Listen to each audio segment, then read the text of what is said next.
मैं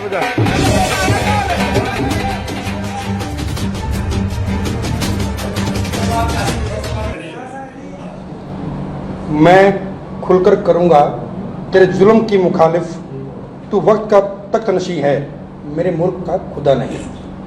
सम्मानित साथियों, आज जो ये प्रेस वार्ता हमने बुलाई है, तो इसको बुलाने का मेन मुख्य उद्देश्य है, आज एक बड़े अखबार की कटिंग जो मैं आपके सामने लेकर आया हूँ, इसके अंदर सब इंस्पेक्टर भर्ती के लिए पुंडरी के विधायक रणधीर गोलन के बेटे ने भाजपा नेता को दिए 49 लाख रुपए। एचएसएससी के अंदर सेटिंग का दावा। इतना बड़ा मुद्दा जो ये आज खुल करके सामने आया है। आज साथियों 5 जुलाई 2022 को पंचकुला थाना के अंदर एक एफआईआर दर्ज करवाई जाती है। किस व्यक्ति के द्वारा? अमित गोलन के द्वारा नहीं, अमित सिंह के द्वारा, जो अपने आप को रणधीर गोलन का पुत्र कहता है और यहां अमित गोलन बोलता है। वो व्यक्ति अपनी पहचान छुपाकर पंचकुला थाने के अंदर एफआईआर दर्ज करवाता है अमित सिंह के नाम से। और किसके खिलाफ कराता है? विनोद व्यक्ति है। और बड़ी अचंभित बात है, आप लोगों को भी जानकर बड़ा हैरानगी होगी कि विधायक पुत्र ने जो इसके अंदर अपना एड्रेस दिया है, प्रेजेंट एड्रेस और permanent address, 749 sector 12A Panchkula, sector 14 Panchkula, उन्होंने ये एड्रेस दिया है।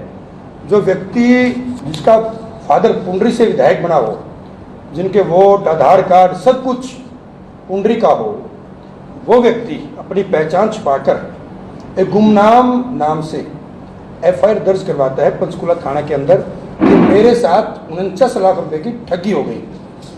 और माननीय विधायक के पुत्र ने जो अपने एफआईआर के अंदर जिक्र किया है, उसने कहा है कि मैं अमित सिंह फलाना एड्रेस का पंचकुला का रहने वाला हूँ। मेरे पास विनोद खरबवासी, गांव छोटे नारा, जिला पालित जो पानीपत का है, जो किसान मोर्चा सदस्य है भारतीय जनता पार्टी का, बहुत टाइम से मेरे पास आता जाता है। पहले से आने जाने की जानकारी होने की वजह से मुझे एक दिन आकर कहता है कि पुलिस की भर्ती में मेरी सेटिंग है, अगर कोई आपको अपना व्यक्ति लगवाना है। विधायक पुत्र कहता है कि मुझे बहला फुसला कर अपनी बातों में ले लिया और मैंने अपने मामा के लड़के को लगवाने के लिए उसको पैसे दे दिए। उसने कहा मैंने अपने मामा का बेटा लगवाना है। उस व्यक्ति ने कहा कि अगर आपको लगवाना है तो पैसे एडवांस देने पड़ेंगे। तो ये कहता है अपने एफआईआर के अंदर कि मैंने 24 लाख रुपए एडवांस और 25 लाख रुपए पेपर होने के बाद भी आपको देने हैं। उसने उसको पैसे दे दिए। अब साथियों, ये बात 2 महीने पहले के अरसे की बात है। इन्होंने अपनी पहचान भी छुपा ली, सब कुछ छुपा ली। आज जब उस व्यक्ति की हाई कोर्ट से जमानत कैंसिल हो गई तो ये मुद्दा सामने आया। तो फिर पत्रकार साथियों ने इस मुद्दे की गहनता के अंदर जांच की तो तब पता चला कि ये अमित सिंह नहीं, अमित गोलन, पुत्र विधायक पुंडरी रणधीर गोलन का बेटा है, जिसने पैसे दिए हैं। और ये कहता है कि मेरे पास उसकी रिकॉर्डिंग भी है। उस रिकॉर्डिंग के अंश जो ये अखबार के अंदर खबर छपी है, इसके अंदर भी दिए हुए हैं, जिसके अंदर विधायक कहता है मुझे ये मुद्दा नहीं पता था कि कब पैसे गए कब पैसे नहीं गए। जब पैसे चले गए तो मेरे पुत्र ने मुझे तब बताया और मैंने उससे बात भी की, भाई आप आ जाओ, हमसे बात कर लो, सेशन है, सेशन के बाद बात कर लेंगे, हम इस मामले को सुलझा देते हैं। ये सारा प्रकरण जो निकल कर आया है। तो मैं आप सभी साथियों के माध्यम से ये इतना बड़ा गोलमाल पिता पुत्र के द्वारा जो किया गया है, इसकी जांच होनी चाहिए। सबसे पहले मैं मांग ये करता हूं, जो 49 लाख रुपए ये कहां से आए, ये किसके खाते में से पैसे निकले, और पैसे निकलने के बाद किसके खाते में जमा करवा गए या किसको कैश दिया गया। इतने पैसे नगद कोई व्यक्ति निकलवा नहीं सकता या उसकी पूरी डिटेल देनी पड़ती है। ये पैसा 1 नंबर का है कि 2 नंबर का है, इसकी जांच होनी चाहिए। सबसे पहले तो 49 लाख रुपए की। फिर मैं ये बात कहता हूं कि विधायक पुत्र कहता है कि मेरे को बहला फुसला कर मेरे से पैसे ले लिए गए। अगर आपको भी बहला फुसला दिया गया तो फिर आप जनता के लोग जो लोग हैं हल्के के, तो उनके लिए क्या काम करोगे? ये प्री प्लान मामला है। ये जो पिता पुत्र का जो खेल है, जो विधायक का पुत्र है, ये हरियाणा सरकार के जो एसएससी के दलाल बैठे हैं, ये उनका बीच में दलाल है। ये लोगों से पैसे लेता है, लोगों से पैसे लेकर आगे एसएससी के अंदर सेटिंग करता है, फिर वहाँ पर ये नौकरी के नाम पर लोगों से पैसे लेकर नौकरी लगवाता है। ये बात स्पष्ट की जाए कि जो ये 49 लाख रुपये नौकरी के दिए गए हैं, ये किसके माध्यम से, कैसे, किस तरीके से पैसे गए हैं और कैसे पैसे निकलवाए गए हैं। आज जब विधायक ये कहते हैं कि भी मेरे पुत्र को तो बहला या फुसला गया, मेरे को पता नहीं था, तो ऐसा कैसे हो सकता है कि भी एक पुत्र अपने पिता को बिना बताए किसी से भी सेटिंग कर लेगा? ऐसी कैसे सेटिंग हो सकती है? ये जो पैसे हैं सारे गोलमाल के हैं। इन लोगों ने, पिता पुत्र ने, मैं तो पहले भी प्रेस कॉन्फ्रेंस करके मैंने तो इल्ज़ाम लगाए थे, मैंने तो पहले भी कहा था कि पुंडरी के अंदर चाहे सफाई घोटाला हो, जिसके अंदर करोड़ों का घोटाला हुआ था, इन लोगों ने वहाँ पैसे खाए। उसके बाद चाहे बीडी ऑफिस हो, चाहे ब्लॉक एजुकेशन ऑफिस हो, चाहे अपना हेल्थ डिपार्टमेंट हो, वहाँ पर। उसके बाद जो नया मुद्दा था, जो पुंडरिक तीर्थ वाला था, मैंने वहाँ कहा था कि वहाँ पर ये मिट्टी का जो गोलमाल है वो करने का प्रयास कर रहे हैं। तो ये लोग बिल्कुल भ्रष्टाचार के अंदर लिप्त पाए हर मिले हैं। इनका ही नाम क्यों आता है? ये बड़ी चिंतनीय विषय है कि पूरे हरियाणा के अंदर पिता पुत्र का ही नाम क्यों आता है? कहीं ना कहीं आग भी वहीं लगती है, जहाँ धुआं भी वहीं उठता है जहाँ पर आग लगी हो। ये लोग करप्ट हैं। आज इसका प्रमाण पूरा हरियाणा के सामने है। तो इन लोगों की मैं तो सीटिंग जज, हाई कोर्ट के सीटिंग जज से इसकी मैं जांच की मांग करता हूं। जो व्यक्ति जो रिश्वत लेता है, जितना बड़ा दोषी वो होता है, रिश्वत देने वाला व्यक्ति उससे बड़ा दोषी होता है। ये लोग सरकार के नुमाइंदे होकर सरकार को समर्थन देते हुए अगर ये लोग भी पैसों की लेन देन करेंगे, पैसों के अंदर नौकरियां बिचवाएंगे, बेचेंगे, तो फिर ये जो बेरोजगार लोग हैं, जिन लोग पात्र हैं, जो अपने पेपर पास करके मेहनत करते हैं, तो उन लोगों के साथ ये धोखा कर रहे हैं। तो ऐसे लोगों के खिलाफ कार्रवाई बनती है और कार्रवाई होनी चाहिए। आज इसी मुद्दे को लेकर मैं आपके सामने आया। गठबंधन सरकार है, बिना खर्ची बिना पर्ची के दावे करती है। कहीं ना कहीं अब जनता को गुमराह किया जा रहा है। जब भाजपा समर्थित ही लोग पैसे लेकर लोगों को नौकरी लगाने की बात बिल्कुल। देखिए, इसके अंदर मैं ये कहता हूं कि ऐसे व्यक्ति आदरणीय मुख्यमंत्री मनोहर लाल जी को तुरंत संज्ञान लेना चाहिए। ऐसे व्यक्ति सरकार को बदनाम करवाने का काम करते हैं। सरकार बिना खर्ची बिना पर्ची का काम करती है, लेकिन ये लोग इन्होंने ये नहीं कहा कि मैं मुख्यमंत्री से तुम्हारी सेटिंग कराऊंगा या मुख्यमंत्री से बात करूंगा। ये लोग कहते हैं कि हमारी एचएसएससी के अंदर सेटिंग है। किन अधिकारियों से सेटिंग है, किन मेंबर्स के साथ सेटिंग है? जो विधायक हैं, जो सरकार को समर्थन दे रहे हैं। तो ये लोग सरकार को बदनाम करवाने का काम कर रहे हैं। मैं चाहता हूं, मैं मुख्यमंत्री से निवेदन करूंगा कि मुख्यमंत्री जी परसों कैथल के अंदर आएंगे, इन व्यक्तियों से तुरंत इनका समर्थन वापस कर देना चाहिए और इनको जो मंत्रिमंडल है सरकार से बाहर कर देना चाहिए। अगर कार्रवाई नहीं होती तो मान लें गठबंधन है।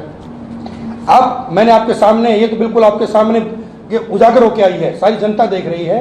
तो माननीय मुख्यमंत्री को बिल्कुल इस पर संज्ञान लेना चाहिए, कार्रवाई करनी चाहिए। इस व्यक्ति को, जो विधायक का पुत्र है, इसको तुरंत हिरासत में लेकर इससे पूछताछ करनी चाहिए कि भाई आपने वो जो पैसे आए थे वो किसके पैसे लिए थे, आपने किसकी नौकरी लगवाने के लिए पैसे दिए थे और आपसे किसने पैसे लिए हैं, या आपने जो पहले जो भर्तियां हुई हैं उसके अंदर भी आपने कोई सेटिंग की थी, या आपने कितने व्यक्तियों के पैसे ले रखे हैं। आप ये बात मानकर चले। अगर ये बात तो उजागर तब हो गई कि जब पैसे वापस नहीं आए और काम नहीं हुए। इसका मतलब अगर ये इनकी बात सिरे चढ़ जाती तो ये पता नहीं कितने लोग कितने पैसे, कितने करोड़ों रुपए इकट्ठे कर करके, बीच में दलाली कर करके जो पात्र लोग हैं उनको वंचित करके पदों से और अपने मन चाहे लोगों को ये सेटिंग करके आगे करवा देते हैं। तो ऐसे लोगों पर कार्रवाई होनी चाहिए। आपको लगता है कि और भी ऐसे मामले हो सकते हैं? बिल्कुल। मैं तो शुरू से कह रहा हूं कि इन लोगों ने भ्रष्टाचार और घोटाले के अंदर चरम सीमा पार की हुई है।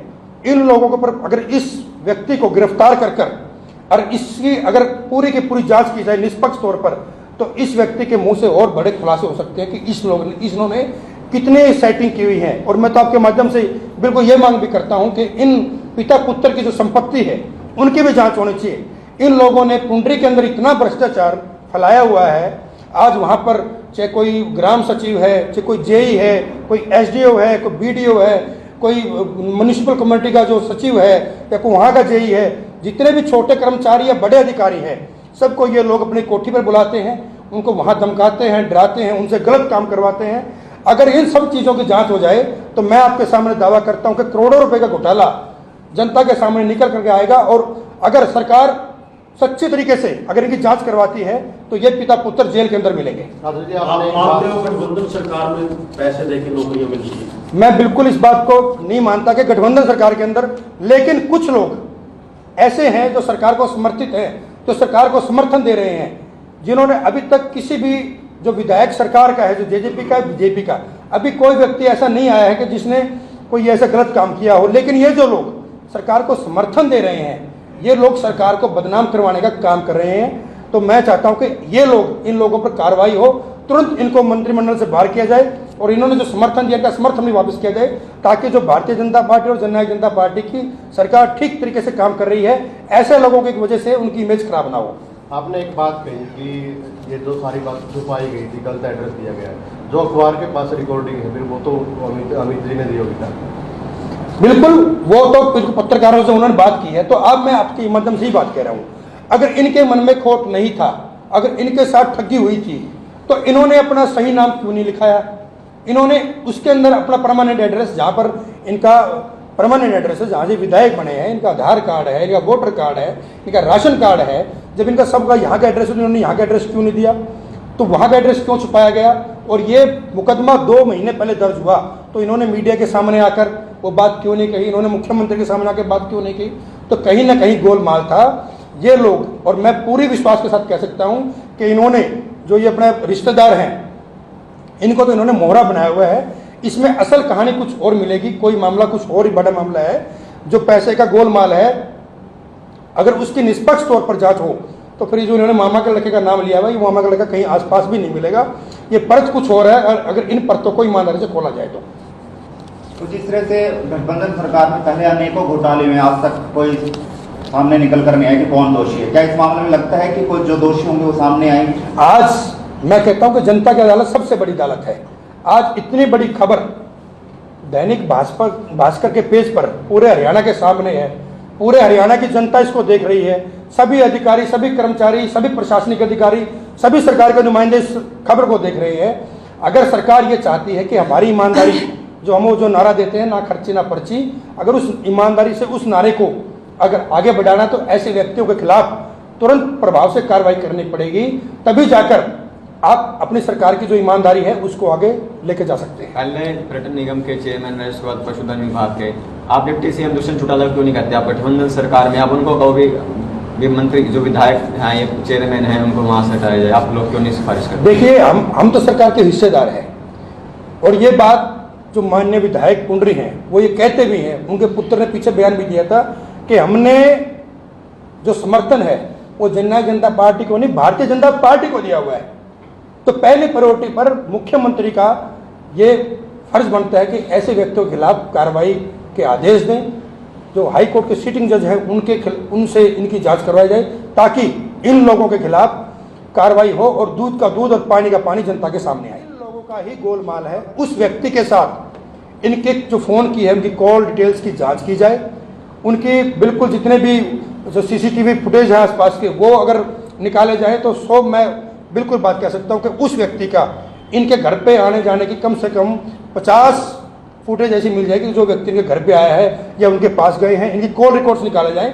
अगर गहनता से जांच होगी, मैं फिर कह रहा हूँ, ये मुद्दा ये पैसे वाला नहीं है, इनका गोलमाल है, मिलकर बड़ा षड्यंत्र है, सरकार को बदनाम करने का बड़ा षड्यंत्र है। ये तो छोटी अभी 49 लाख रुपए की रकम आई है, मैं कहता हूँ ये 50 करोड़ की रकम भी हो सकती है। इन लोगों ने इतना बड़ा घोटाला, गोलमाल, पुंडरी हल्के को इन्होंने लूट लिया।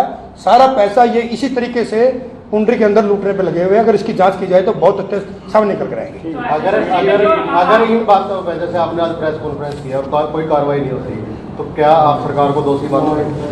निश्चित तौर पर तो कहीं ना कहीं फिर सरकार भी अगर इस चीज़ पे फिर कैटेगरी के अंदर आती है कि अगर इतना कुछ होने के बावजूद भी अगर आप जांच नहीं करवाते, अगर आप उसको भी कहीं ना कहीं गोलमाल करने की कोशिश करेंगे, तो फिर कहीं ना कहीं तो सरकार की नीयत पर भी फिर संदेह लाजमी है कि मैं नहीं, जनता भी देखती है। अगर जनता अगर कोई कार्रवाई नहीं होगी तो जनता फिर इस बात को जरूर महसूस करेगी कहीं ना कहीं कि विधायक को बचाने की कोशिश की जा रही है। तो आप एचएसएससी पे सवाल क्यों नहीं उठाए जहाँ पर पैसा जाना था?